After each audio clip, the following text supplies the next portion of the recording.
On dirait que c'est ma première vidéo YouTube. Moi c'est le bourlingueur, streamer sur Twitch, et il était temps que j'investisse un peu les lieux. Donc me v'là sur YouTube.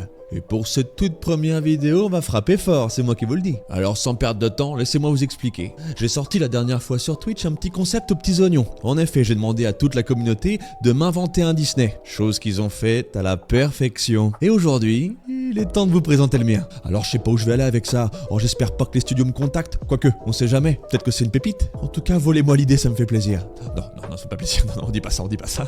Mon concept était simple. Donner un titre, un héros, une époque, une thématique, une petite histoire, et basta, on voit ce qui se passe. Alors moi je me suis mis au travail. Bah ouais, on a écrit un petit scénario, bon un peu assisté avec l'IA, j'en suis désolé, d'accord. J'ai commencé à rassembler un peu mes idées, me dire ce qui me plaisait le plus. Moi j'aime la musique, c'est mon truc, il fallait un lieu, une époque sympa, bon j'ai pris par-ci par-là. Je vais vous raconter, pas de panique, ça arrive. Tout ce que je peux vous dire pour commencer, c'est qu'il s'appelle Crescendo. Nous sommes en Nouvelle-Orléans, un état que j'adore aux États-Unis, que je connais pas, j'y suis jamais allé, attention, mais de par la musique, la culture, son histoire, le gospel, les fanfares, tutti quanti, ça j'adore. Alors il paraît que quelqu'un avait déjà eu l'idée avant moi, la princesse à la quoi. Nouvelle-Orléans, 1940, dans la chaleur de la nuit, la petite Rosetta est bercée par le doux gospel de sa maman Clara et par le quartet de jazz de son père Marcel. Malheureusement, un soir, une dispute éclate avec ses parents. Les deux s'engueulent, énervés, et s'ensuit un peu plus tard une séparation. Et la nouvelle tombe comme un coup de tonnerre sur notre petite Rosetta. Une nuit, dans la solitude, dans sa chambre, elle découvre dans son armoire un vieux saxophone. Alors oui, pourquoi elle l'a pas découvert avant ? J'ai pas du tout élucidé le mystère. Elle prend le saxophone et se rappelle que c'est celui de son grand-père, le vieux Louis. La petite Rosetta se met à pleurer en prenant le saxophone de son grand-père dans les bras et lui dit pourquoi tout doit changer. Et là, une réponse. La vie est une mélodie en constante évolution, Rosetta. Le saxo parle. Le saxo prend vie. Louis. Ouais, c'est bien Louis qui lui répond, le sidekick de l'histoire. Stupéfaite, la petite Rosetta comprend que le saxo, c'est l'âme de son grand-père et qui va pouvoir le guider dans toute cette aventure avec ses sages paroles. C'est ça le pouvoir de la musique bandignard. Alors plus le temps passe et plus Rosetta découvre son père un peu deep, un peu s'effondré quoi. Le grand joueur de jazz commence petit à petit à jouer du blues. Une musique bien plus sombre, bien plus dark et bien plus triste. Et la petite Rosetta se met en tête d'aller guérir sa famille avec une musique. Ouais, elle part à l'aventure, avec son saxo Louis, son grand-père, et se dit qu'il y a forcément un moyen de régler ce problème, de rallier ses deux parents. Bonne chance Rosetta. Alors Rosetta commence à parler à Louis, lui dit je sais pas pour recommencer, il y a tant à faire, tant à comprendre. Louis, toujours serein, un peu notre Rafiki de l'histoire, Rafiki qui est un peu mon perso préféré, tout le Disney confondu, d'accord, lui dit commence par le commencement, respire profondément, comme si t'allais jouer une grande note. Il est sage ce Louis.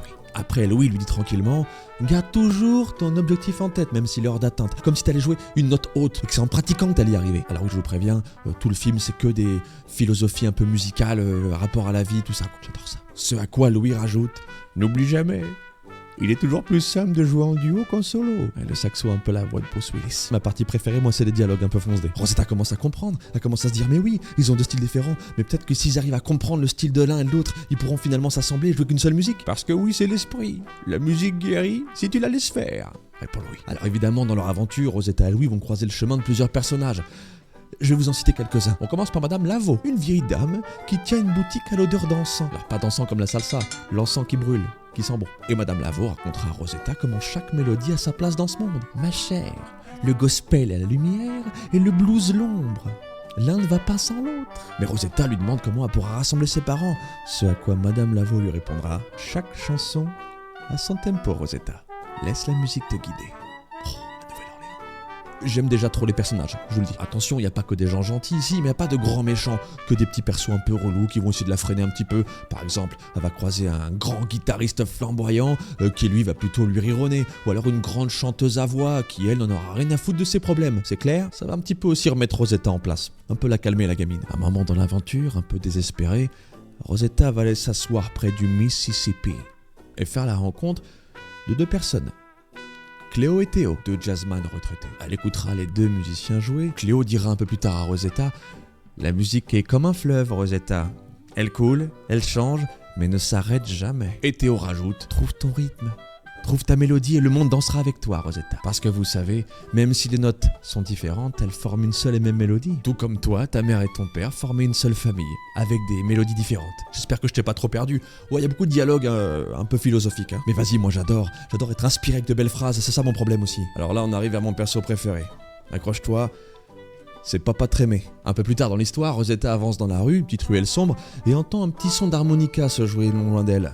Elle s'approche, a fait la rencontre d'un sacré personnage. En effet, elle s'approche avec une petite place éclairée à la bougie, rencontre Papa Trémé. Elle aperçoit un vieil homme avec le dos voûté par les années, jouer de l'harmonica, comme si le monde s'arrêtait autour de lui. Le temps était suspendu. Alors pas vraiment suspendu, je veux pas non plus te perdre dans mon histoire. C'est une image. Louis arrive vers Rosetta, lui dit « Ça c'est Papa Trémé. C'est une légende ici. » Alors Rosetta, un petit peu timide, décide de s'approcher du vieil homme et lui dire « C'était magnifique. Comment arrivez-vous à jouer avec autant d'émotion ?» Papa Trémé répondra « Ma petite, la musique n'est pas que les notes que nous jouons, c'est aussi les silences. Entre elles, la musique vient de l'âme. » Et Rosetta, full en confiance, décide de parler de tous ses problèmes à Papa Trémé. Elle lui raconte tous ses problèmes, ses parents, Louis, tout le bazar. Et comme une sorte d'adieu, Papa Trémé lui dira « N'oublie pas que la musique est le reflet de l'âme, et elle peut toucher l'âme des autres. » Il a un peu une voix de crooner, Papa Trémé, non ? Faudra que je revoie ça quand même. Après tout ce petit chemin, Rosetta rentre chez elle, se pose sur son escalier devant sa maison, et discute un petit peu avec Louis. Et elle commence à avoir une idée, un peu audacieuse. Elle tape du cou de Louis et lui dit « Louis, j'ai une idée. Que dirais-tu d'organiser un grand concert avec toutes les personnes qu'on a rencontrées jusqu'à maintenant ?» Le jazzman, Papa Trémé, et Louis, en jouant quelques notes de son saxophone, lui dit « En effet, c'est une bonne idée. Mais penses-tu pouvoir rassembler tout le monde ?» Maintenant, c'est Louis qui doute. Et Rosetta répond « Il n'y a qu'un seul moyen de le savoir, Louis. » Il n'y a pas à chier, elle a pris du galon, Rosetta. Alors Rosetta fit son sac, prit Louis sur son bras, allait revoir tout le monde. Et les gens étaient plus ou moins enthousiastes, excités, même si certains doutaient, certains pouvaient se dire « Mais comment tous nos styles de musique vont pouvoir se mélanger, ça n'a pas de sens !» Rosetta répond en soum soum « Rappelez-vous que la musique est le reflet de l'âme. À nous tous, on peut faire une mélodie incroyable !» Cette phrase, elle n'est pas d'elle, on s'est compris, mais bon, elle le dit pas, elle s'en fout. Elle a appris, accompagnée de Louis, qui jouait des petites mélodies pour détendre un peu l'atmosphère et essayer d'encourager tout le monde. Il fait tout ce Louis. Il parle du saxo, de son propre saxo. Est-ce qu'il joue dans son nez quand c'est comme ça ? Quelques jours plus tard, la scène est là, sur la grande place. Je sais pas encore comment ils se sont démerdés pour faire ça, mais admettons, tout le monde a accepté, tout le monde a dit oui, et elle a été aidée, d'accord ? La mairie s'est dit, on va lui foutre une scène, des musiciens, elle sera contente la petite. Alors là, tout le monde s'entraîne, on a du jazz, du gospel, du blues, une fanfare, tout. Et tous les styles commencent à se mélanger et devenir un peu harmonieux pendant les répétitions. Là, on a un beau plan sur Rosetta devant la scène en train de fermer les yeux et commence à ressentir un peu toute cette belle énergie autour d'elle. Et là, on arrive au grand final. Le soir tombe sur la Nouvelle-Orléans.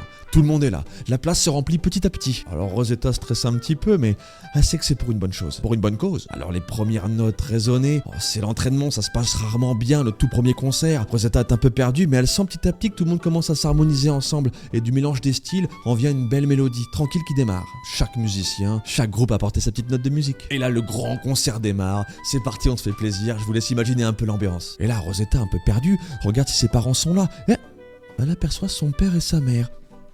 Les mains entrelacées, bon Dieu. On dirait que ça a fonctionné. Le concert se termine, standing ovation, tout le monde a surkiffé les musiques. Et en plus, les parents sont un peu réconciliés, donc Rosita, elle a le sourire jusqu'ici. Et évidemment, on a une petite moralité, comme tout bon Disney et Pixar. La musique, comme la vie, est faite de haut et de bas. Mais lorsque l'on joue avec le cœur ou avec passion, elle a le pouvoir d'unir, de guérir et célébrer l'essence même de notre humanité. Et plus tard, on peut voir une Rosita bien plus grande, professionnelle de la musique, une grande artiste, en train de jouer de ce bon vieux Louis sur scène, raconter leur histoire avec de belles mélodies. En revanche, on comprend que ses parents, eux, ne sont pas restés ensemble très longtemps. Je voulais pas d'une grande happy end. Je voulais un truc avec une belle morale, une belle histoire. Parce qu'après tout, il y a des hauts, il y a des bas, mais si on se bat, on regrette pas.